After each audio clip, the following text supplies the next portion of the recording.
எங்கள் ஆசை நிறைவேத்த தொடங்கிட்ட பயணத்தை அழகா பார்த்தோமே அடையாறு சொருவத்தை. அங்க கூடும் ஜனங்க ஜபத்தை சொல்லுது, அந்த சந்தோஷத்துல அலையும் தொல்லுது.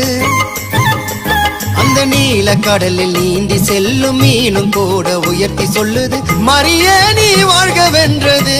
அந்த மீனும் கொடி மரத்தை ஜபித்து நின்றது. ஏத்தி வச்ச மெழுகுவத்தி எரியுதம்மா உன்னை சுத்தி. அருள் நிறைந்த மரியே வாழ்க, கர்த்தரும் உடனே பெண்களுக்குள் ஆசீர்வதிக்கப்பட்டவர் நீரே. திருவயிற்றில் கனியாகிய இயேசுவும் ஆசீர்வதிக்கப்பட்டவரே. ஆமென். நடக்கவும் முடியல, நம்பிக்கைய குறையல, ஜெபித்தே